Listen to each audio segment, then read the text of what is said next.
City Jazz Sessions is about great music, arts, and entertainment. We are located in St. Louis, Missouri, and available to performance art lovers worldwide. Follow us on YouTube, Facebook, Twitch, and Twitter. You can email us at cityjazzsessions@gmail.com.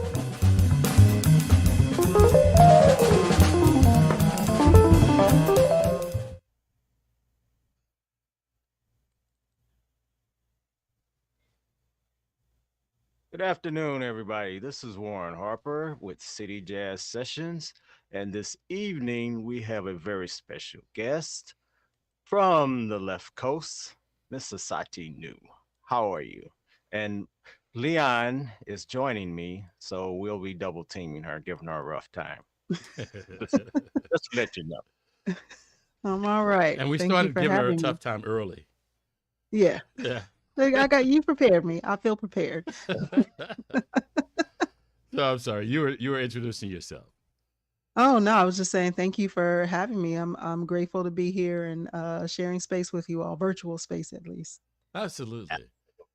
Yeah. So Well, we did get to meet, so that was fun. I enjoyed your show. So let's start off with where you're from and how you got into music. Excellent. So I'm originally from Dayton, Ohio. Then from there, I moved to Wichita, Kansas for a few years. And then from there, I lived in Oakland, California for many, many, many years. And recently moved to the St. Louis area in 2019. And I got started in music. I really came from a family of music. I've had uncles and cousins that sang in groups. Coming from Ohio, we had like the Ohio Players, we had Roger Troutman. And so, um, all the funk groups were happening in Ohio at that point. So I got to sit in on a lot of rehearsals. Also, my father is a preacher. And so growing up in church and singing in the choir, all of those things. And that really was my introduction into the music world.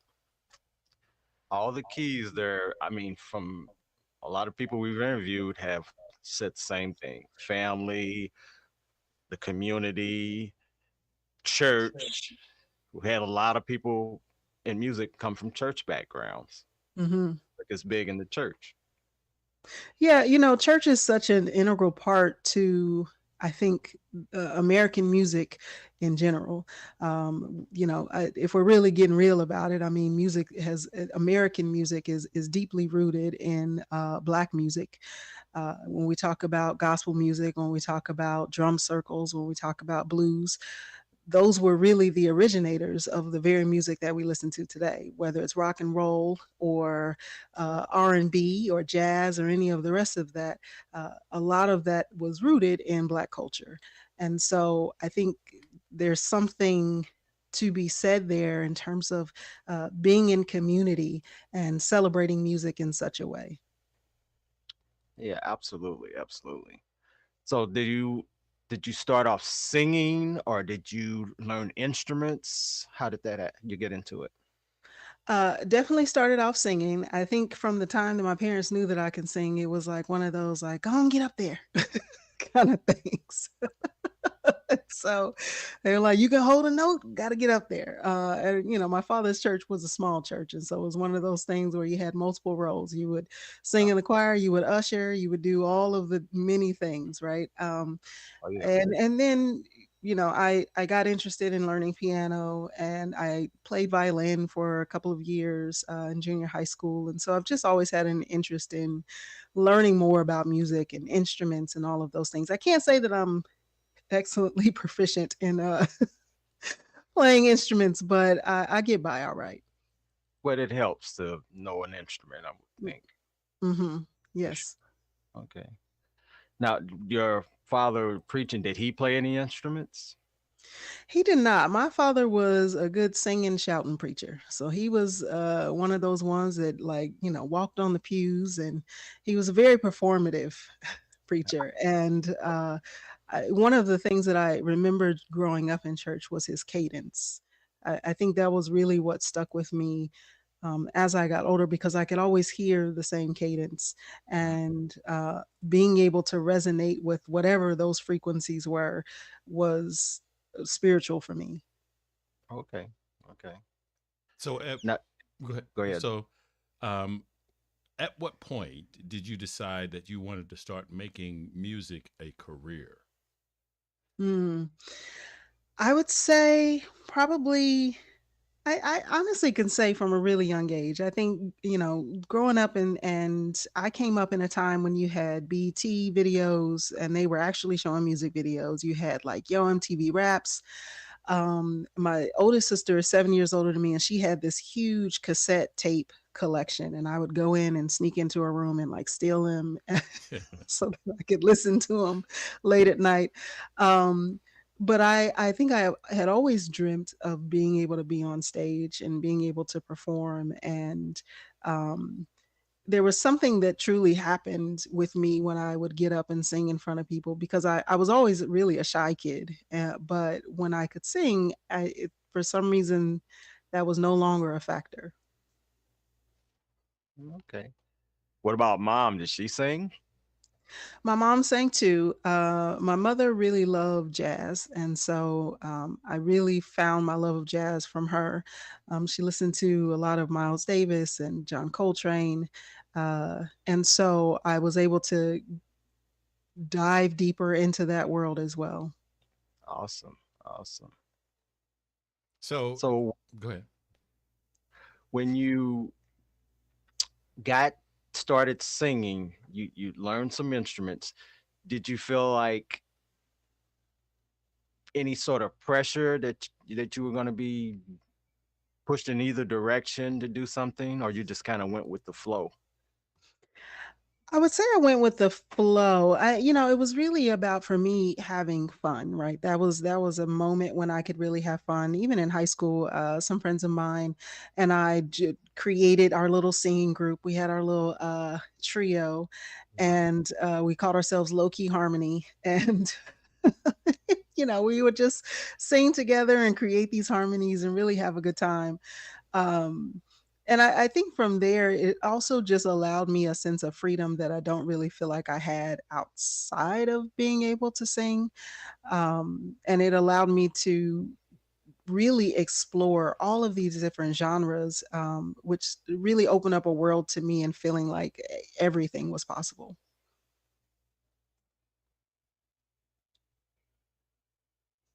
Okay, did you get lost Yeah, there? no, I thought you had a, Well, I maybe. did, but every time I started to come in, you were like, you started to roll. So I said, well, let me shut up, No, let him talk, and then I'll wait till you. So we'll just have and this is odd. It's unusual that him and I miss each other like that because normally Mm. we get a feel for each other because we've been doing this for a while. But anyway, yeah. uh, so um, so in your music and expressing yourself, um, how do you how do you how do you feel that your voice comes through in your music? So I guess let me ask that question first. I think part of what I love to do is to tell stories in my music. I love being able to tell about an experience either that I've had myself or that I witnessed, and being able to creatively bring that to music and to some sort of melody. And really being able to share the stories of people that I think are often taken advantage of, overstepped, overlooked, and making those stories relatable, something that people can really grasp a hold to. And even though it's something that they're listening to, my goal is to really make it something that feels tangible to them, something that allows their spirit to move in one direction or another. Go ahead, Warren. So when you're writing lyrics, what inspires you? Where do your words come from? Is it experiences? Is it you know, what hits you? It really depends. Sometimes music comes to me at the most inconvenient times, like when I'm in the shower or at 2 o'clock in the morning in the middle of sleep. I mean, I've literally had melodies like come to me in my dreams. And luckily now we have smartphones. And so I can, wake up and record it a voice memo at least and try to whisper it. So I'm not waking up my household. But, um, the other thing is I think it just depends on the experience. There have been some periods in my life where I may have gone through something really rough, but I've not been able to find the words to express that yet. But I may see something in nature. I might, uh, you know, see a couple arguing outside or something, and that is what inspires it. So I can't say that there's one particular method. I think it just sort of comes when it comes. I noticed that in a couple of your songs, you seem to be talking about relationships. Do those relationships often inspire you to write music or lyrics? Yeah, I sometimes when you're sitting around and talking to friends and you hear about the drama, Yeah. sometimes that starts it. Other times it's going through my own sense of relationship, right, and what that looks like and what that felt like in the moment. At the end of it all, I always try to find some sort of motivational part to that because I feel like when you weather the storm, you come out on the other side, right? Because you survived it. And so I try to find some sort of inspiration to include in that. But yeah, sometimes it's my own relationships, my own experiences, and sometimes it's just sitting around talking to a friend and I'm like, oh, wait. And then I'll add that in there. Okay. Okay. So, do you feel like sometimes if you have, let's say you had a bad relationship, do you feel like that inspired you to say something about it, or you just kind of like, nah, I'll just move on and not? How, is it relief to do that, to cover that? Sometimes, it can be a very fine line between just ragging on somebody throughout a whole song, right? Versus really taking the time to heal from whatever that trauma is, because the reality is that while music can be healing, sometimes the process of going through that, whatever that, if it was trauma, if it was just drama, um can take a little bit longer for you to be able to formulate the words and how it is that you really want to voice that. And again, this is just from my own perspective. I think everyone has their different processes and the way in which that they go through navigating heartbreak and all of the many things that come with the word love. Yeah, yeah.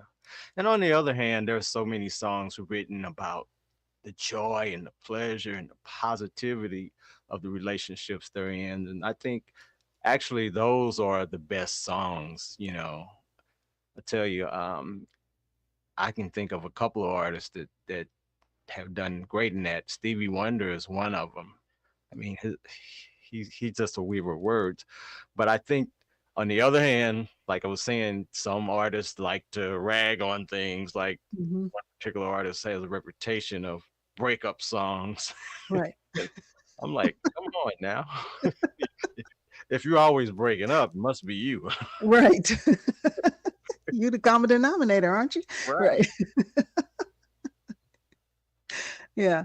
Yeah. So what about the industry and getting paid? How is that where it should be now? Because in St. Louis, a lot of artists are always complaining about pay scale, and I don't know where it is on the other side, but I hear a lot of complaints here. Hmm. Yeah, I think that's just the industry in itself. It really doesn't matter where you are location wise. I think part of the issue is that there has been a precedent set in regards to what artists are paid. And there's always this excuse of, well, we're trying to keep the doors open. But, a good running business can find a way. That's what I say. The other part of that is as well, and I've been lucky enough to have some other musician friends that I've had conversations with, and they've been honest in finding out that some folks may walk into the club and play a gig and get paid way more, and then you come in and play right behind them and you're Right. getting paid less. And so I do think that there is definitely time for a discussion around equity in terms of what musicians are paid. Also, this mindset that unfortunately a lot of the audiences have around music just being a hobby, which I've always found ironic because the same hobby is the same thing that people will go out and stand in line to buy an album for, or Uh-huh. download the album for, etc. Right. um, and the arts are just such an integral part in terms of how it is that we operate just throughout the world, right? I mean, there's music literally everywhere. There's theater literally everywhere throughout the world. And so the fact that we don't really make sure that we're able to pay people in order to provide a service, because that's really what it is, Mhm. um, for patrons is unfortunate to me. But I do think that it is time to have that serious conversation around pay and equity and the way in which we take care of our artists. Yeah, I agree. I think there needs to be more support, more unity, balance of pay. Like you said, somebody paid and played the night before you, you find out they got paid twice as much. You're like, what? You know, Right. yeah, that's not cool. Yeah. Yeah. It is challenging in the sense of because it also there's so many things that you have to run up against in regards to being an artist, because your self-esteem is really questioned quite a bit. Yeah. From especially even being a female, and the way that you dress, in the what you don't wear on stage, the expectations that we have of what you should be as a performer, um, and then you add on top of that pay gaps, and uh, if they don't fulfill whatever needs, you're not tipping properly, those types of things. It just, to me, is a problematic system that I think we continue to feed into. And I think as musicians, if we really started to stand up and say, no, we're not going to play here until we make sure everybody gets paid the same, that would really start to shift the way we see artists in the industry. So what you're saying is there needs to be some form of unity to make things change. Yeah, and I think that goes into this idea that for many of us musicians, you're trying to get the gig, you're trying to book the gig, it's a competitive gig, and so um, we oftentimes don't want to speak up because you don't want to lose the gig if you get it, right?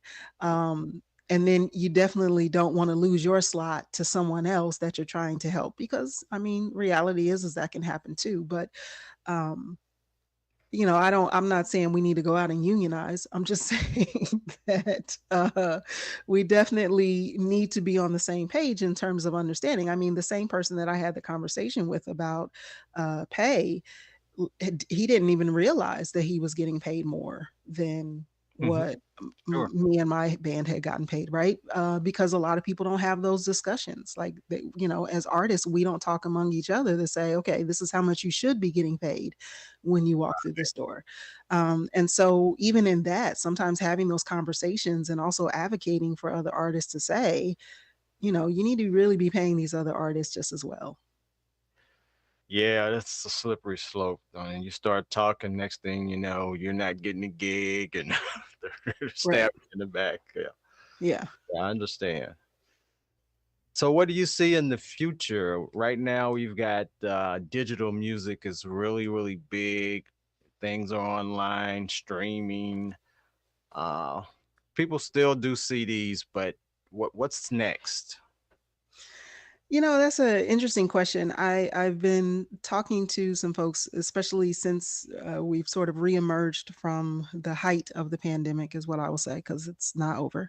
But from the height of the pandemic, reaching into this era of doing mainly virtual, and then switching back to doing live. And I think we're now having to find that bridge between virtual and live. And what I'm hoping will happen is that the venues and promoters will understand that equity wise, people are still putting in just as much work to do it virtually, if not more, than to do it live. But also that as we move forward, I think music is just going to become more accessible. I've seen, even in terms of my study in music history, what I've seen is a tremendous change from artists who, play 200 plus shows in a year. Mhm. Now they don't have to do as much, right? Because they can offer just as much virtually. Um, and I think that gives something back to the artist in terms of being able to have space to be creative, and also to have time with your family, if you can believe that that happens. But I think the other side of this is that we're just going to have to really start rethinking the way in which it is that we pay artists for their work. And while things like Spotify and Apple Music and those things are great, um, it- again, when we're talking about equity, how are we making sure that even the small independent artists are still able to get paid? Yeah, I mean that's the problem because they're the ones raking in all the money, and I think what's going out is like a trickle down, more or less. Hmm. Yeah. Yeah. Yeah. Did you have anything? Sure. Uh, so you mentioned that you use your experiences in creating some of your verses and creating some of your songs. Um, how do you separate? Where do you draw the line, I guess, on how much of yourself you open up, not only in your music, but in your relationship with your fans? I think that's a really nuanced thing to navigate, because um, part of what I get from my music is this healing experience. There is really something that comes through it for me. Even when I'm writing something and I feel like I'm writing it for other people to listen to, at the end of the day, by the time I'm done and I've written out all those lyrics, or I've, written out this melody or whatever, it really is a part of my healing experience as well. It's a part of my growth as an artist. It's a part of my ability to be able to expand myself as an artist, to learn more, um, and also as a person. I think it helps me to be a whole person and to show up as a whole person, um, as much as I can. Okay. And I in that, I think there is this sense of vulnerability that comes every single time, because this is, when I write out a piece of music and I put it out into the world, um, I mean, it almost feels like, I've had this baby and now I'm like sending it off to college, right? And hoping that the world is going to treat this child with love and all of those things, and understanding that there's a chance that the world may not. But Mhm. um, I think part of that process is also just being continually vulnerable to put yourself out there and to expose yourself to the world.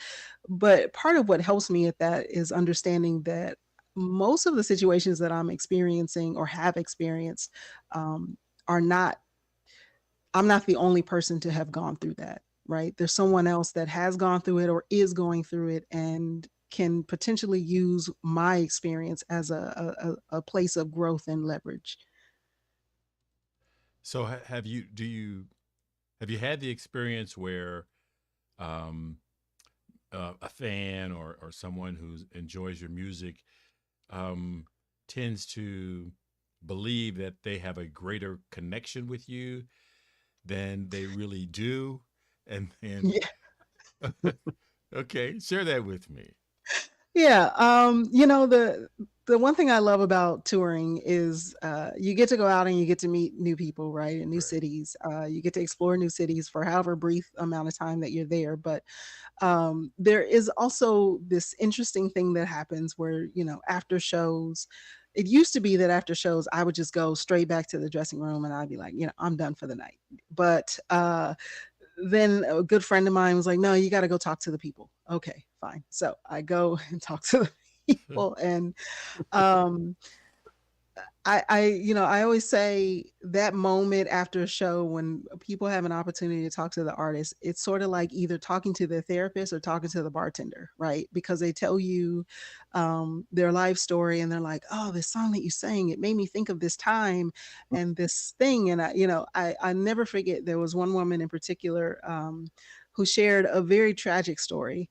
And I won't go into detail, but it was extremely tragic. And it was like, there was so much to process in that moment, and I didn't even really know how to hold space for her in that moment because I mean I was also very tired and ready to be done.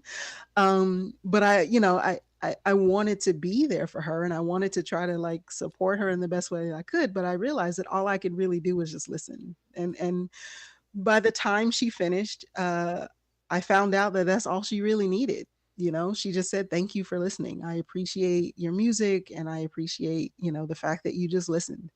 And so, yeah, there are some points where people, they have a lot of emotion that comes up, and I think that's great.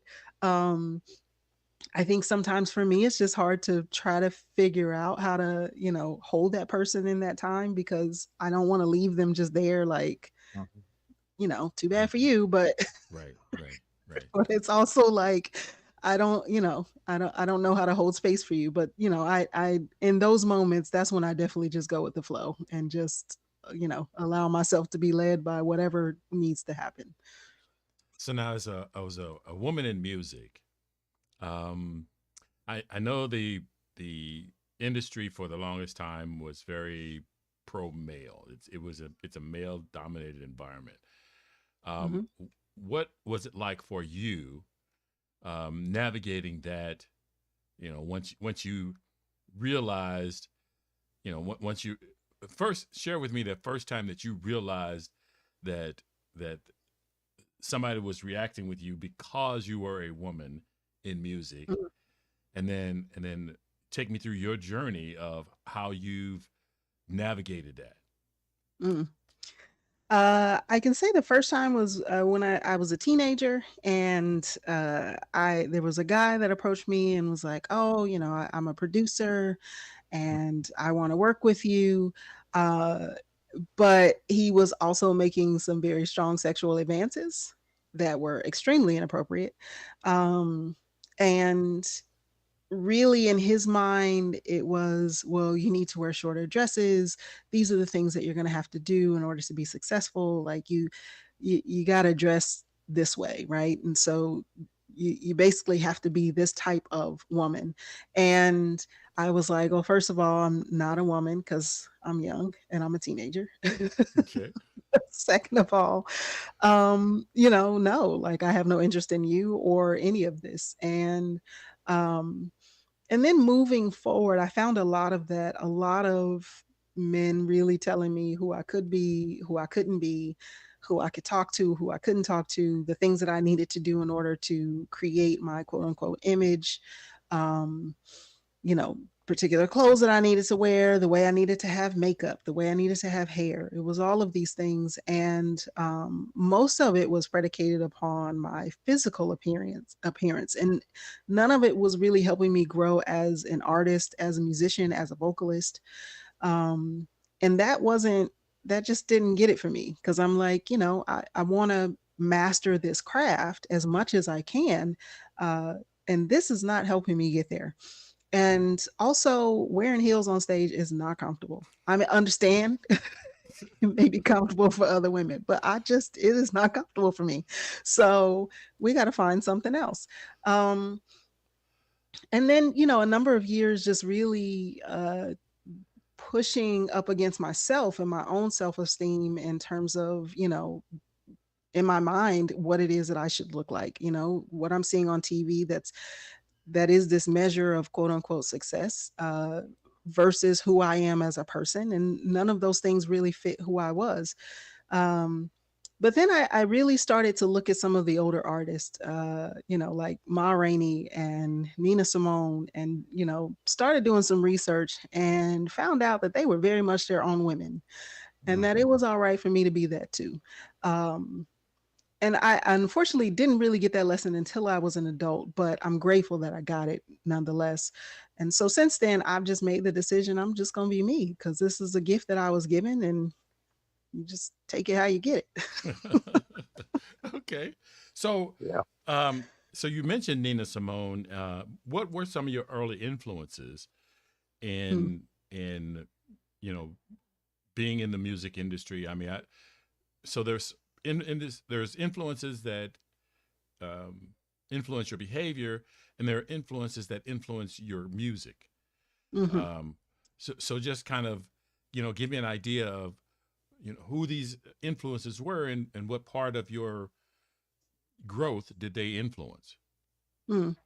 I can say the earlier influences were definitely Ella Fitzgerald, the Clark sisters, Rochelle Farrell, um, Bon Jovi, Tina Turner. Those were like the early influences. And then, of course, like Queen Latifah, MC Light, Salt and Pepper.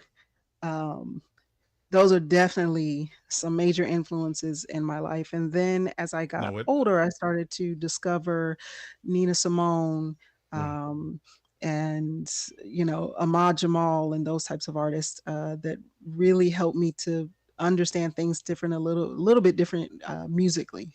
Hmm.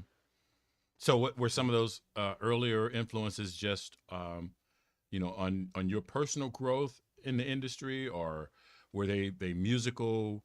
Were they you understood their musical talents and Uh, realized that that was. Am I making sense there? Yeah, I mean, I definitely, in regards to Ella Fitzgerald, the Clark sisters, I love good harmony. And I just, there was something about the Clark sisters, and I got to see them live at some point. My mom had taken me to see them when I was really young. And that, like, I believe that changed my whole world. I also got to see Patti LaBelle when I was younger, and seeing her throw her stuff off the stage, and I was like, and still hold a note. And I said, yes, that's it.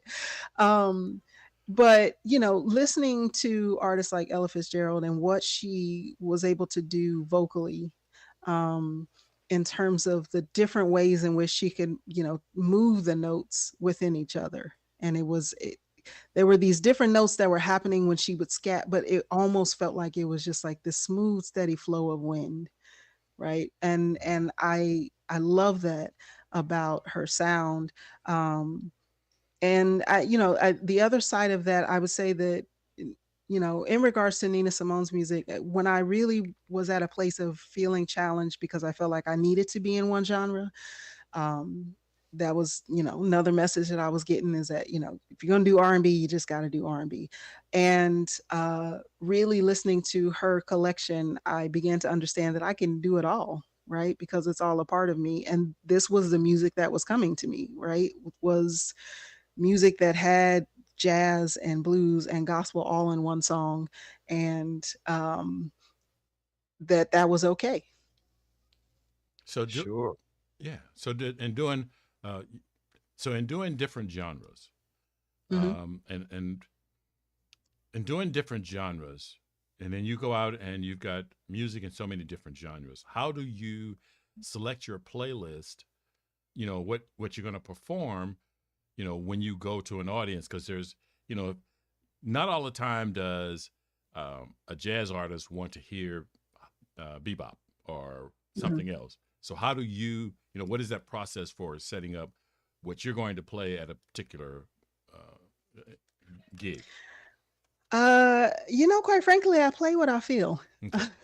It's the best way I can describe that. I've learned, and it depends on the gig. If I'm playing a gig where I know the feel of the audience, I may tailor a little bit more towards, what the feel of the audience is. But ultimately, I really just kind of do what I feel. And I have a lot of original stuff. So I really just focus on really performing my original stuff, which is a wide scope of just about everything. And so then from there, if I get inspired and feel like adding in a little Coco Taylor, why not? Uh, so, um, and the other part of that too is I do enjoy the flexibility of working with musicians who have a wide range and array of being able to play those different genres, because I'm real quick to add something onto the set list and say, okay, we're gonna do this because I'm feeling this energy right now. And most of the time the audience will flow with me, and that I think is a beautiful thing, because even when they're like, I really don't want to, I really only want to hear some straight ahead jazz. But then if you able, you add in some other flavors, they're pretty flexible. They'll rock with you too. Yeah, once you get on that same vibe, I think everybody's going with the flow and it's all good, Yeah. you Yeah. connect. Hmm. Yeah. And most times when it comes to live music, people are there to have a good time. And so at the end of it all, even if it's an audience where they're just sitting and listening, they're still there to have a good time, and they're there, in my mind, they're there to be taken to another place, someplace other than their 9 to 5, someplace other than loud screaming kids, someplace other than uh, family drama, boyfriend girlfriend drama, whatever. Right. But they're just looking for an escape. And so my thought is, well, let's go on this journey together and see where it takes us. So, um, uh, Eric Tyler has been chiming in, and he made a comment earlier when you were talking about wearing heels on stage, and Mm, his comment was kind of like the only person that really pulled that off was Prince. yes. Wow, that's This good. is very true. Prince worked that out, let me tell you. Prince did that, yes, for sure. Yeah, we miss Prince. We do, yes, yeah. So, so as what were your expectations? How was your expectations as a young woman coming into music? How was that? Did the looking back, have you met your expectations of what you wanted to do, what you wanted to accomplish, how you wanted your career to go about? This I thing think went I could say I and my expectations have evolved. I think when I was younger, I certainly had, the expectation, hope, and dream to play big, large stadiums and those types of things. And then as I've gotten older and played maybe not large stadiums, but large festivals and those types of things, it has been I just have found that there is just something in the privilege of being able to do the music no matter where you are. I have also found that I really enjoy being able to perform with smaller, more intimate audiences, because there's this energy connection that happens. I for me every time I go on stage, and that was one of the challenging things during the pandemic, was that you couldn't see or feel the people because they weren't really there. They were Right, on the right. computer screen. But um, there is such a electric thing that happens for me when I'm performing and when I'm in a smaller space and people can really just let go.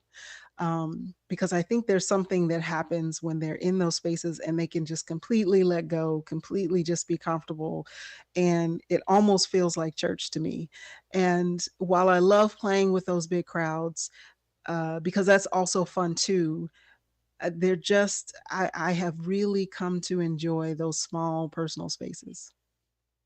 Yeah. So one of the things I wanted to mention, that because I went out to your website, um, and you don't have any. I don't know. I didn't see any videos because I looked at a few of the videos. You didn't have any pictures of you playing instruments.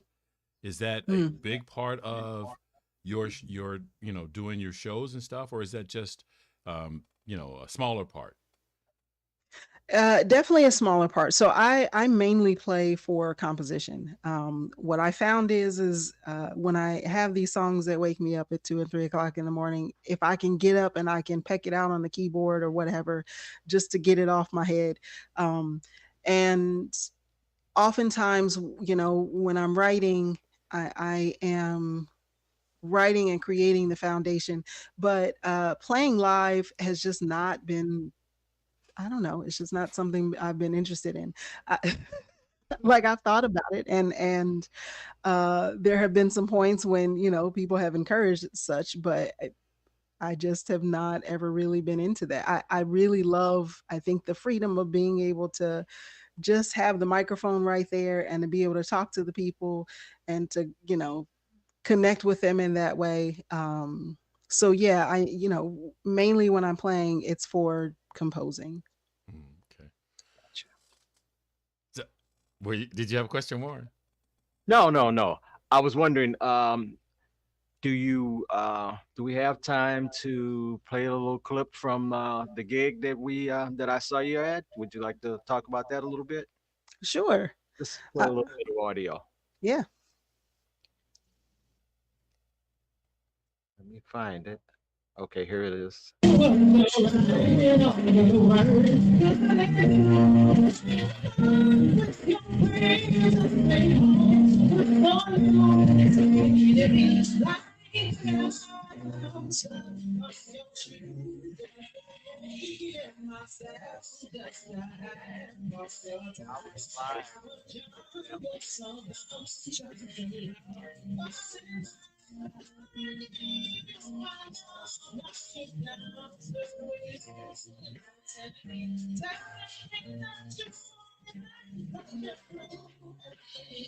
What was the name? What is the name of that clip?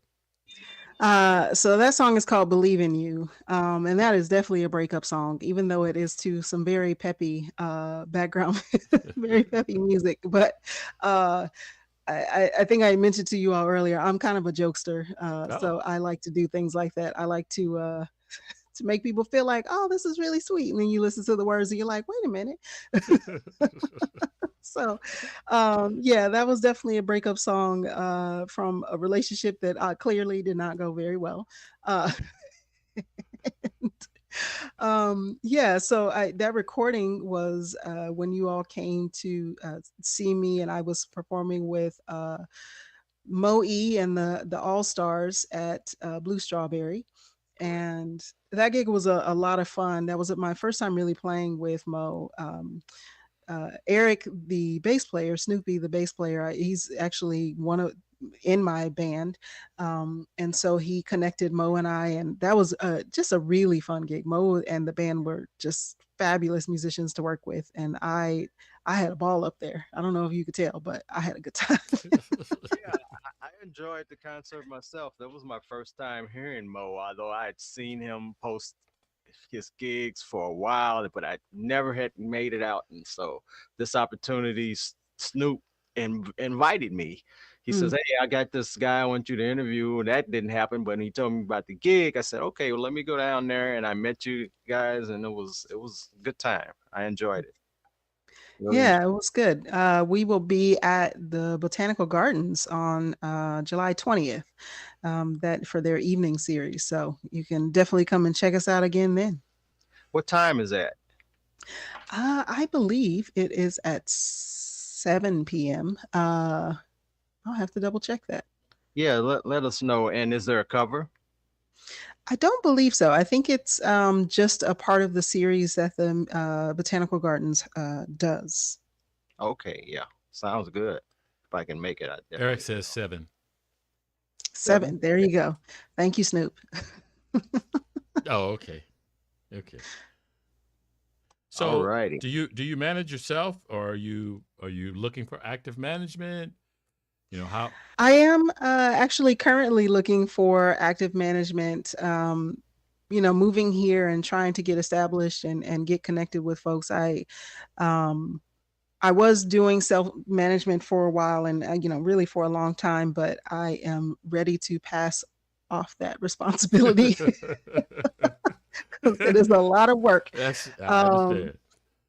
And so I am actively looking for management at this point, and looking to get connected with someone who would be the right fit. So Snoop says also that there's no cover for that event. There we go. Right. No cover.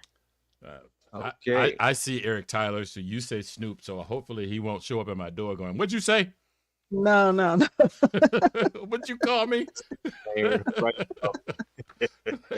What'd you call me? Oh, No, it's all good. So, yeah. did you have a formal music education? Not formal in the sense of, went to college for it. I did, I played piano and violin when I was younger, sang in choir when I was younger. So I can't say that I paid anybody to teach me anything. But, Although you did uh, pay, you learned that lesson the hard way. yes. Yeah. But I did, I was really blessed, especially in junior high school, I had a phenomenal choir teacher, and her name was Miss Dennis. And she really helped me to push myself vocally and to really grow and to learn how to breathe properly. And the breathing techniques and all of those things. And as well as with family members who also worked with me quite a bit in terms of, you know, this is how you hit those high notes, and this is how you go from range to range, and those types of things. So I can't say it was formal, but it was definitely some lessons learned. Definitely some help there. Not quite private lessons, but the next best thing. Right, yeah. So now you seem to be branching yourself out, doing quite a bit. I know we talked about you're a sound engineer. Yes. So Yeah. talk a little bit about that. How did you get into that? What are you doing? In that discipline. Sure. So my mom basically said you're gonna have to get a job outside of music. So uh and thinking about what that would be. I mean, I always had the ability to work, obviously, but really questioning what I wanted to do that would still keep me involved in the arts. I decided to get a college degree in sound arts, and so I have a bachelor's in sound arts, and I have been doing live sound for many, many years now. And I started off in working in nightclubs and things. And that was a lot of fun. I've worked with Dave Chappelle. I've worked with Black Thought from The Roots. Um, Lauren Hill, a number of amazingly talented artists that I've been able to work with. And then sort of got burnt out on the nightclub thing. I did studio work for a while, but then I realized I was going a little bit crazy sitting in the same room for 12 hours. Wow. So from there, I got involved in theater. And since then, I have been doing sound for various theaters. And I also do sound design for theater projects. And so here recently, I've been working with COCA Creative Center of the Arts, Right. and here in St. Louis, and working with their programs to do sound design and to also run sound for some of their theater projects that they have coming through. Awesome. So now in your studio, this describe the type of stuff you're working with in your home studio and what you actually do there. Yeah, so as you can see, I got keyboard, bass, guitar, I've got amps and all the rest of that. And so with that, I really use those to create various sounds. I've got my little MIDI keyboard here in front of me, and use those to create various sounds and things for theater, whether it be like a shrill or something for a scary moment, or but in musically, I mainly just lean on those to be able to write out the different parts that come. Usually the bass line comes to me first. I don't know why that is, but for the most part, it's either the bass line or I'll hear like a horn section piece and I'll be like, oh, I can build on that.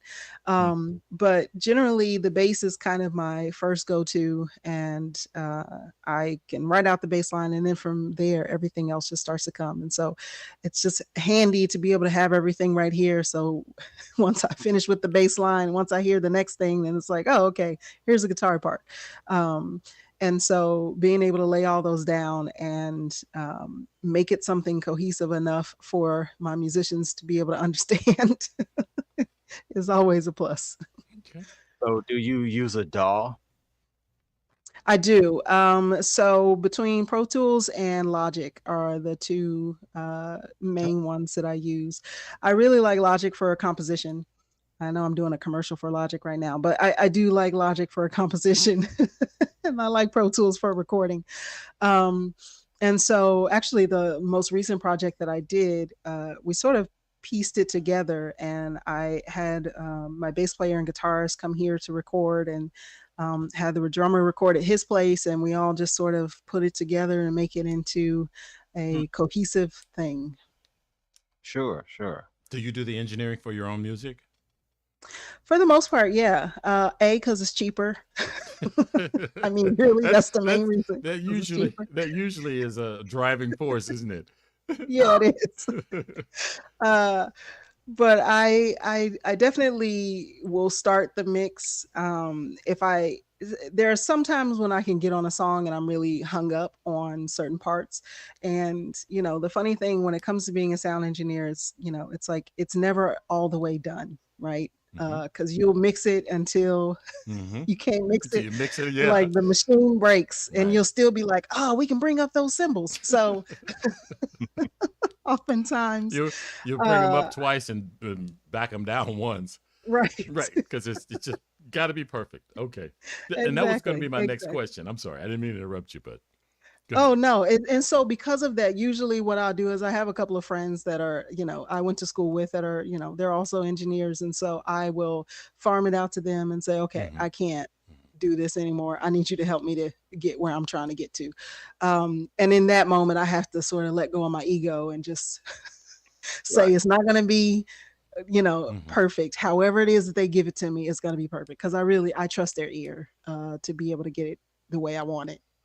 Yeah. Hmm. So I was gonna ask, are you one of those people that um you put it all together and you listen to it and it sounds great, and then in the middle of the night you jump up and go, oh no, I got to fix this, and that kind of a perfectionist kind of, there's something, I just need to change something, I need to turn a dial Yeah. here.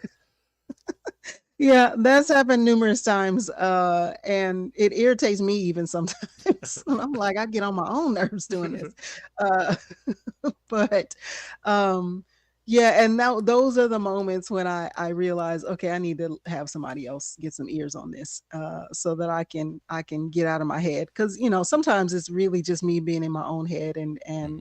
the thing is especially when it happens when you listen to it on your mixing studio speakers, which you spend so much money on. And I always tell people, you spend so much money on buying all this equipment and gear just for people to listen on $3 headsets. Uh, Right. but even in those $3 headsets, I still want the mix to be right. Right. So Hmm. it's in those moments that I start getting a little overboard with things. So are you one of those people that have like this complete disdain for MP3s because of that compression taking out a lot of the, even some of the um, necessary data in the song to get it to fit into that compactness? To an extent, sometimes I just, it depends. What I always ask myself, what am I sacrificing Right. in doing this, right? And I think at the end of the day, when it comes to certain things, when it comes to especially the theater work, I try not to, I try to give them the actual, because generally when you're in a theater, right, you've got several different speakers and you've got surround and so on and so forth. So that gives me the liberty to be able to really create these really big sounds. But for the music that ends up on Spotify and I Hmm. Hmm. it is what it is, right? Right. It's just, um, so I got into music. I'm not a performance artist, but I'm an audiophile. I bought my first real Pioneer amp and preamp in college, and Mm. during those days, we used 18 gauge wire and that kind of stuff, and the size of the woofers. There was an art to putting together a system that was going to bring you into the music. Right. And nowadays, like you said, they got the $3 headphones, and you can get some amazing sound out of some of these devices, but other devices, really, you can hear that they butcher the music. And Yeah. So for me, it's difficult sometimes to listen to some devices because it just kills the music. So it does. Yeah. Even certain cars, right? Right. Depending on the sound system they have in Right. there, your ride may be way different than what you want it to what be. you want it to be. Uh, Right. I had a rental car a few weeks ago when I was in where were we? In California, and it was, listening. I was like, oh, I don't want to listen to anything in this car. I'll just That was ride in pretty bad. silence. Like, just roll down the windows. The wind is better. yeah, exactly. I was Oh like, I don't man. know what made them decide that this was a system they wanted to go to with, but this is not it, right? And That's so, sometimes I'm just like, we can just ride in silence because, right. I think there's something beautiful about being able to come home and, put on a good album, and, I have my record player, and being able to put on even just a record and You being able still to got hear that wax? scratch. Yeah. You still got Being able to wax? hear that scratch and being able to Oh hear, all no. of the, I love that, right? I had a guy, he was in radio with me because I was in radio for a bit. And I didn't even think about it. The move from wax to CDs eliminated the pop from the wax. Yeah. And I never even thought about it until he brought it up. He says, these CDs are so clean that you don't get any of that, that distortion coming through. Yeah. And some people, love that pop coming out of them records. I didn't miss it. It was gone. I was like, Well, I never experienced all that pop because my stuff was just to the point where I got clean sound. Now, if you let your needle get dirty or you get dirt in the grooves, then you'll hear it. But if you get the right stuff, you don't hear enough pop to be complaining about it. You hear decent sound. Yeah. And it has more character than purely digital sound for some reason. It does. And what's funny is now people have plugins where you can add in. You can add the pop back in. Go back to it. That's a little too strict for me, man. Yeah.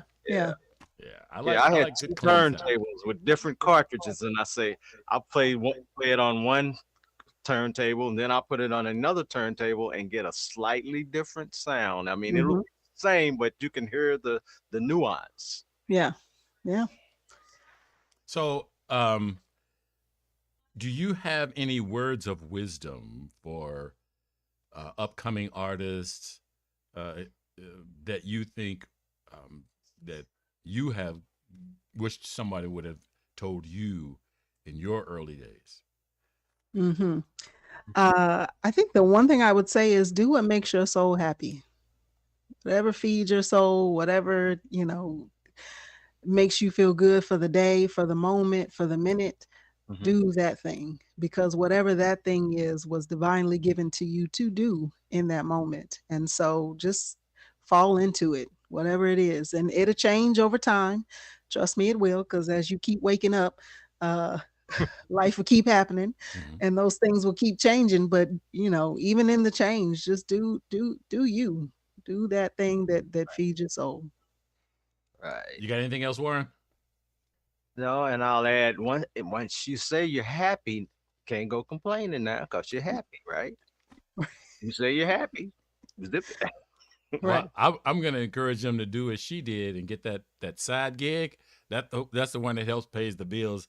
So while you're doing what you love, you get to Yeah. eat. Exactly. So Exactly. I'm gonna ask you to tell people how they can follow you, where they can contact you, and where they can hear your music. Sure.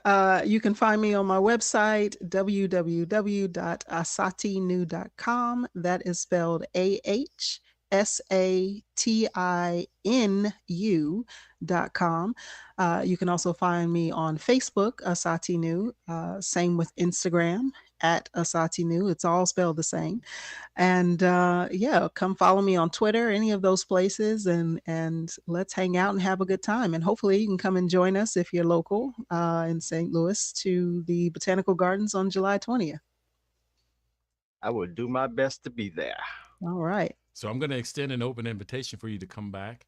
So if there's ever any you've got any event going on that you'd like to share with us, please come back. We're always here. I want to thank Snoop for hanging out with us and bringing out a different side of you. And Right.